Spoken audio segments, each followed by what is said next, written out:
Hello students, আমরা modern computer অ্যাপ্লিকেশনের দ্বিতীয় পড়ছি database management system. Database management সিস্টেমে আজকে আমরা বিভিন্ন প্রকার ডেটা মডেল সম্পর্কে জানব। তো আজকে আমাদের পড়ার বিষয় হলো various data model in DBMS. বিভিন্ন প্রকার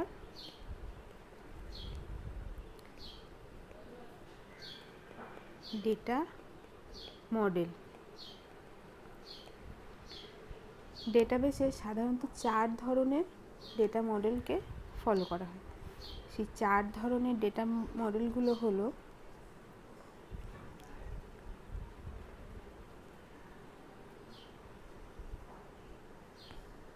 number 1 ER model, number 2 hierarchical model,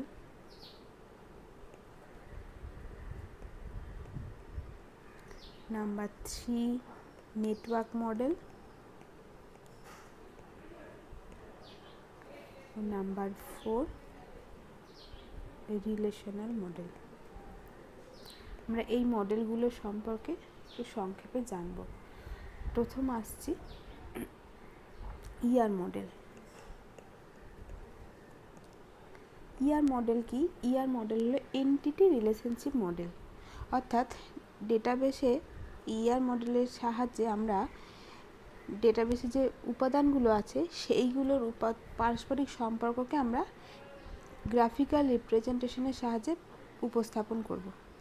অর্থাৎ এন্টিটি, রিলেশনশিপ, ডেটা, তাদের মধ্যে যে রিলেশনগুলো আছে সেগুলো আমরা ডায়াগ্রামেটিক্যালি দেখাতে পারবো চিত্রের মাধ্যমে। এই ডিজাইনটা ডেটাবেসের এই মডেলটা উদ্ভাবন করেছিলেন কম্পিউটার বিজ্ঞান অধ্যাপক ডক্টর পিটার কেন। এই ডিজাইনটা করার জন্য ER মডেল যেটা ব্যবহার করা হচ্ছে সেইটা করার জন্য আমাদের কিছু সিম্বলিক চিহ্ন নিতে হয়। ডেটাবেসে যে উপাদানগুলো আছে এন্টিটি, অ্যাট্রিবিউট, রিলেশনশিপ, তার জন্য আলাদা আলাদা কিছু সিম্বল বা চিহ্ন আমরা ব্যবহার করব। যেমন এন্টিটির জন্য ফার্স্টে যদি এন্টিটি ধরি, এন্টিটির জন্য আমরা রেক্ট্যাঙ্গেল বা আয়তক্ষেত্র এই সিম্বলটা ইউজ করব। অ্যাট্রিবিউটের জন্য ইউজ করব ওভাল শেপ, উপবৃত্ত। রিলেশনশিপের জন্য ব্যবহার করব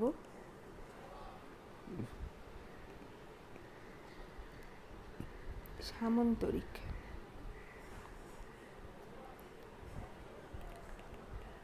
আর লিঙ্ক করার জন্য ব্যবহার করব একটা লাইন। একটা এক্সাম্পলের সাহায্যে এন্টিটি রিলেশনশিপ ডেটা মডেলটা একটু বুঝি আমরা। ধরা যাক টিচার এবং সাবজেক্ট দুটো এন্টিটি আছে। দুটো এন্টিটির মধ্যে টিচারের দুটো অ্যাট্রিবিউট, একটা নেম, একটা ফার্স্ট এন্টিটি হলো টিচার আর সেকেন্ড এন্টিটি হলো সাবজেক্ট। টিচারের অ্যাট্রিবিউট নেম এবং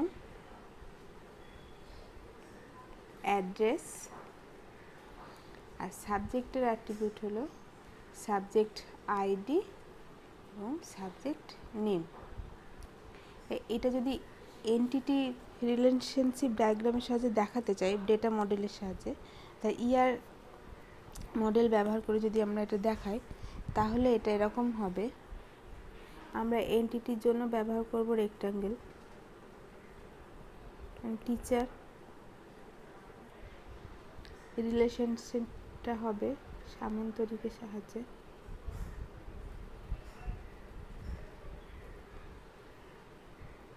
এখানে আসবে subject.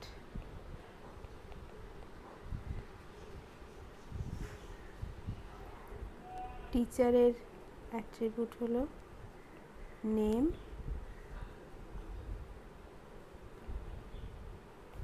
Address,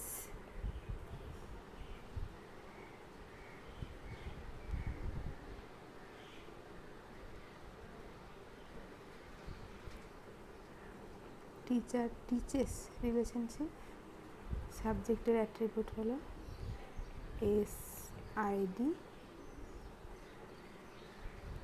S name.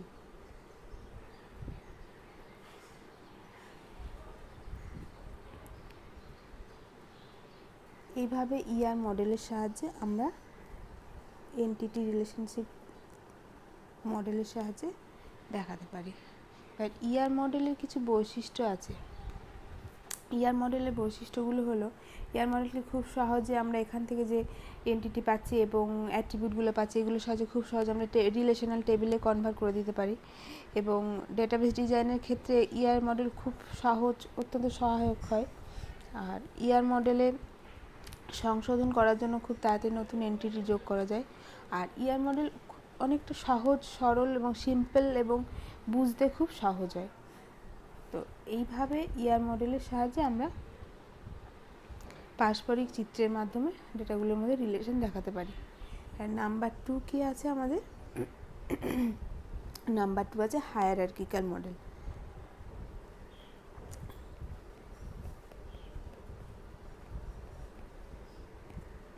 Hierarchical model, hierarchical মডেলটা কি? এখানে সবসময় ফাইলগুলি বা ডেটাগুলি ওয়ান টু মেনি রিলেশনশিপ থাকে, অর্থাৎ টপ টু বটম এগুলোকে সাজানো থাকে। এক্ষেত্রে একটা টপ ফাইল থাকে, অর্থাৎ প্যারেন্ট একটাই থাকে, প্যারেন্ট থেকে নিচের চাইল্ড ফাইলগুলিকে আমরা অ্যাক্সেস করতে পারি। এখানে চাইল্ডগুলো অনেকগুলো লেভেলে থাকে, লেভেল 1, লেভেল 2 এইসব স্তরে স্তরে থাকতে পারে। এই মডেলে একটা প্যারেন্টের অনেকগুলো চাইল্ড থাকে, কিন্তু চাইল্ডের কেবলমাত্র একটি প্যারেন্ট থাকে। এক্সাম্পল যদি দিই, কোনো একটা প্রতিষ্ঠানে একজন প্রেসিডেন্ট, তার আন্ডারে অনেকগুলো ম্যানেজার কাজ করছে, আবার সেই ম্যানেজারের অধীনে আবার অনেকগুলো এমপ্লয়ি কাজ করছে। এখানে প্রেসিডেন্ট একদম রুট ফাইল হিসেবে কাজ করে। ডায়াগ্রামের সাহায্যে যদি দেখায়,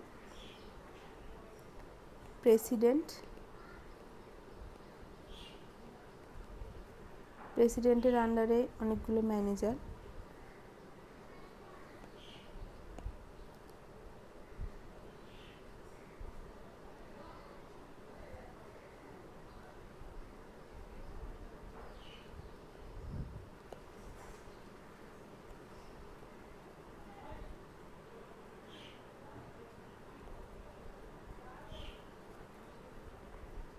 এবং ম্যানেজারের আন্ডারে এমপ্লয়ি।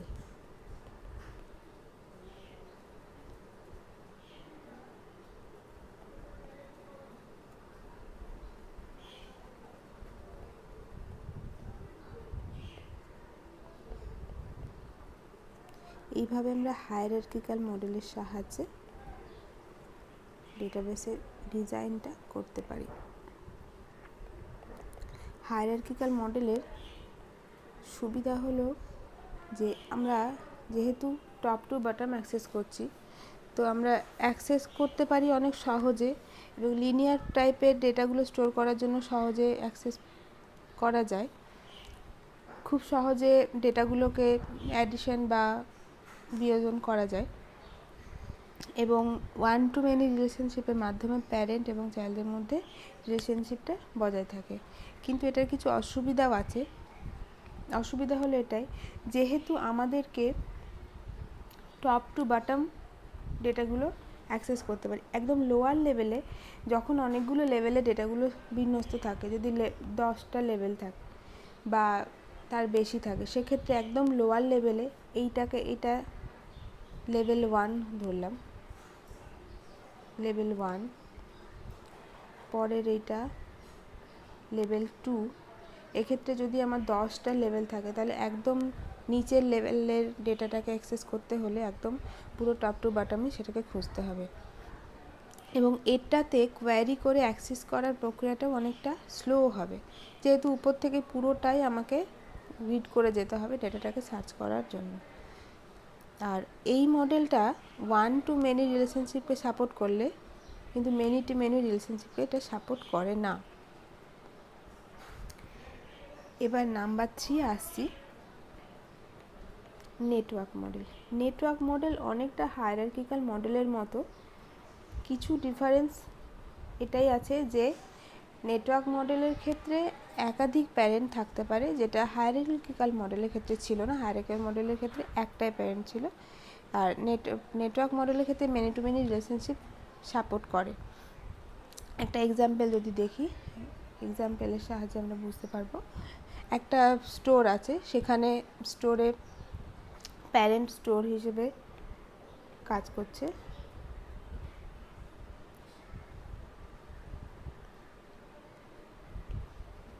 স্টোর একটা প্যারেন্ট হিসেবে কাজ করছে। স্টোরের আন্ডারে দুটো চাইল্ড, একটা ক্লার্ক, একটা হলো কাস্টমার।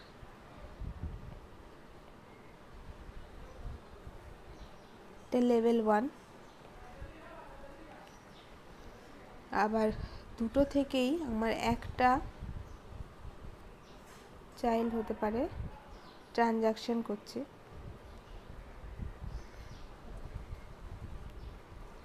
আইটেমের সঙ্গে রিলেশন বজায় রাখছে। এটা লেভেল 2, এটা লেভেল 3।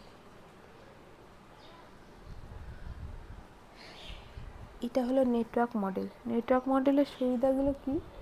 এটার স্ট্রাকচার সহজে ইমপ্লিমেন্ট করা যায়, একসাথে অনেকগুলো রিলেশনশিপকে হ্যান্ডেল করা যায়, এবং হায়ারার্কিক্যাল মডেল অপেক্ষা এটার ডেটার ইন্ডিপেন্ডেন্সিটা অনেক বেশি। তবে এগুলো থাকা সত্ত্বেও কিছু অসুবিধা আছে। অসুবিধা কি? সমস্ত মডেলেরই যেগুলো আমি বললাম সুবিধা ও অসুবিধা অবশ্যই জানতে হবে। অসুবিধা হচ্ছে সাধারণত কম্পিউটার প্রোগ্রামারগণ নেটওয়ার্ক মডেল ব্যবহার করে। এটা ইউজ করার জন্য দক্ষ কম্পিউটার প্রোগ্রামার এবং ডেটাবেস ডিজাইনার জানা থাকা দরকার, না হলে এটা অ্যাক্সেস করা যাবে না। 3টে মডেল আমরা জানলাম।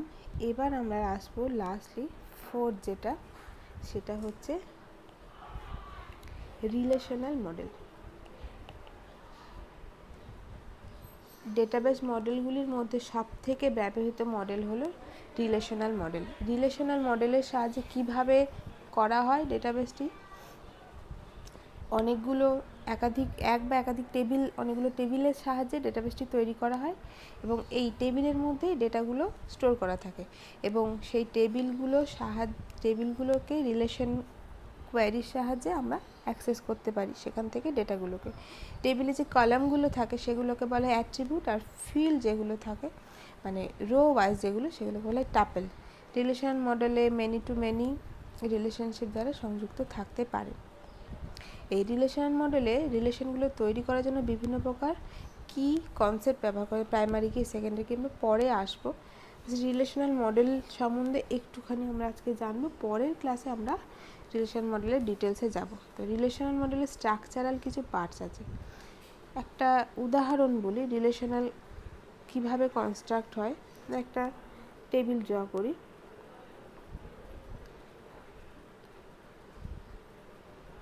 টেবিলে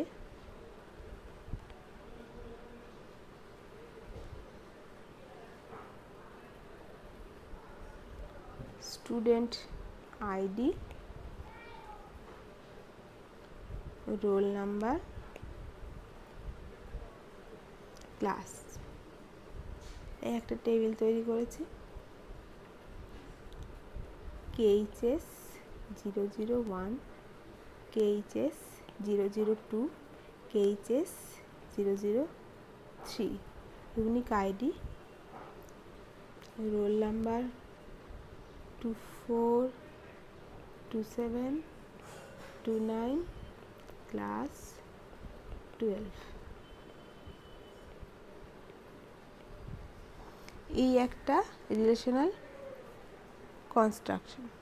এই রিলেশনাল টেবিলটাতে, এই টেবিলের মধ্যে রিলেশনাল মডেলের যে গঠনগত উপাদান আছে সেই গঠনগত উপাদানগুলো বলার জন্য টেবিলটা এঁকেছি। সেই উপাদানগুলো কি? এক হলো রিলেশন। রিলেশন কি? এখানে যে একটা স্টুডেন্ট আইডি আছে, রোল নাম্বার আছে, ক্লাস আছে, তো একটার সাথে একটা পুরো পরস্পর সম্পর্ক যুক্ত।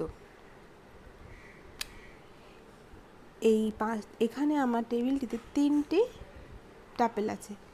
এই টাপেলগুলো থেকে আমরা পুরো রিলেশনগুলো জানতে পারবো। নাম্বার 2, টাপেল কোনগুলো? একটা রো, যেমন ফার্স্ট রোতে student ID KHS001, roll number 24, class 12। এখান থেকে একটা স্টুডেন্টের আইডি, ক্লাস এবং রোল নাম্বারটা জানতে পারছি। এটা হলো একটা টাপেল। এই পুরো টাপেলটা নিয়ে আমার অনেকগুলো টাপেল নিয়ে টেবিলটা ফর্ম করছে। অ্যাট্রিবিউট কোনটা? একটা টেবিলে এক একটা ফিল্ড, যেমন ক্লাস, এটা একটা অ্যাট্রিবিউট। এখানে তাহলে 3টে অ্যাট্রিবিউট আছে।